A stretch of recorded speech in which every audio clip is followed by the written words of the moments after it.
Morón, historiador, escritor, novelista, docente, con quien conversaremos sobre el caudillismo y el siglo XX venezolano.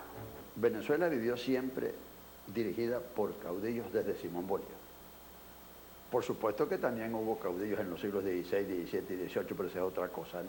Nos estamos refiriendo ya a la Venezuela convertida en república a partir del 5 de julio de 1811, ¿no? De modo que el primer gran caudillo que tuvo Venezuela, heredero de los caudillos del siglo XVI, fue Simón Bolívar. Porque Venezuela es heredera de España. Y España siempre tuvo caudillos. Desde el Mío Cid, que la gente del siglo XIX, especialmente la generación del 98, llamaron al Mío Cid a ver si regresaba el Mío Cid a componer la España de entonces, ¿no? De modo que siempre ha habido caudillos. La palabra caudillo es una palabra antigua de la lengua castellana que lo que significa es dirigente. Caudillo, el que acaudilla, el que lleva a la gente. En consecuencia, hemos tenido caudillos siempre desde el siglo XVI. Pero la palabra caudillo no es una mala palabra. ¿Y el primer caudillo del siglo XX venezolano? Cipriano Castro. Cipriano Castro, sin la menor duda. Un magnífico caudillo. ¿Cómo era Juan Vicente Gómez? Porque muchos le atribuyen un carácter absolutamente discreto, parco, sin emociones, que casi que había que entenderlo intuitivamente. De hecho, se dice que su transición a López Contreras no dejó nada por escrito, ni siquiera dijo nada verbalmente, sino que fue casi intuitivamente. Sobre Juan Vicente Gómez se ha dicho muchas verdades y muchas mentiras.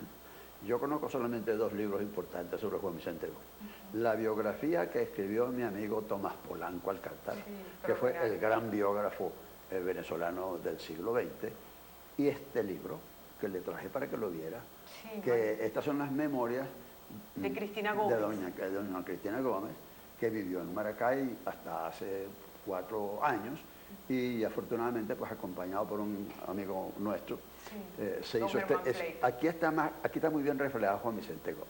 Sí, además porque aquí está no solamente aquí no está el militar, el caudillo, el hombre duro, o el presidente que llamaba a sus enemigos y le decía: o te vas de embajador a París, o te hago ministro, o te meto a la cárcel. Muy sutil. Bueno, sí. Juan Vicente Gómez conocía muy bien a la gente, como todo gran caudillo. Un caudillo que no conozca a la gente no puede ser caudillo. Y Juan Vicente Gómez fue realmente el último gran caudillo que tuvo Venezuela. Hay fotos en traje de baño también, inclusive. Aquí está la foto en traje de baño con su amigo que era paseando por ahí por una playa en el litoral. Y según lo que usted ha estudiado y leído de Gómez, ¿cómo era Gómez, la personalidad? Bueno, un buen abuelo, por ejemplo. Juan Vicente Gómez amaba a sus nietos, se reunía con sus nietos, les contaba historias. Y hay muy buenas fotos aquí en este libro de doña Cristina, donde está el Gómez patriarcal, el Gómez de familia. De modo que el Gómez que se ha fabricado externamente como el hombre duro, el hombre asesino, el hombre que metía a la cárcel a cualquier persona, es muy distinto al hombre real y verdadero, que era un hombre agradable, que era muy buen abuelo.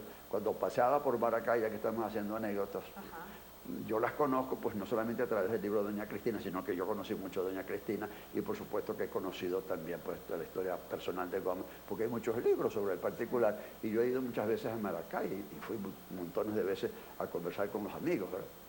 E incluso conocí a algunos de sus hijos, a don Florencio, por ejemplo. De acuerdo. Bueno, Juan Vicente Gómez, pues desde el punto de vista de la casa, era un hombre de hogar, porque Juan Vicente Gómez, pues, por supuesto, era un hombre del siglo XIX, era un hombre de campo, era un hombre rudo. Ahora, no analfabeta, como se ha querido decir. Sí, también se suele decir eso es totalmente falso. Juan Vicente Gómez sabía leer y escribir muy bien. Hasta poemas escribió. Yo publiqué los 2 poemas de Juan Vicente Gómez. Tocaba el cuatro, cantaba, era un hombre inteligente, un hombre culto. Tenía a Maquiavelo, el gran autor italiano. El del Príncipe. El del Príncipe. Tenía al Príncipe al lado de su cama. Juan Vicente Gómez sabía leer y escribir correctísimamente. Y por cierto, una de las anécdotas que conocemos mucho es cuando don Rómulo Gallegos, que viajó a Europa, pagado por Juan Vicente Gómez, para que fuera a curar a su esposa a Italia, cuando regresa con doña Bárbara. Y lo primero que hace Rómulo Gallego, ahí está contado en el libro de doña Cristina, ¿no?, es mandarle un ejemplar de doña Bárbara a Juan Vicente Gómez. Y Juan Vicente Gómez, por supuesto que se la leyó. No es que se la leyeron, la leyó él. Y se la dedicó, por cierto, a Rómulo Gallego, porque Rómulo Gallego viajó a Europa con dinero público, con el apoyo de Juan Vicente Gómez, lo cual no tiene nada de particular, ¿verdad? Creo que muchos de esa época publicaron, vivieron, se rodeó de las mejores luces en su momento. Se lo digo, dos de ellos, José Gil Fortul, claro, que además fue presidente encargado en 1914 y fue el autor de la ley de educación, la primera ley de educación del siglo XX, que la redactó José Gil Fortul cuando estaba encargado de la presidencia. Y de la gran historia de Venezuela del siglo XIX. Y por supuesto, porque la del siglo XX la escribió usted. Así es.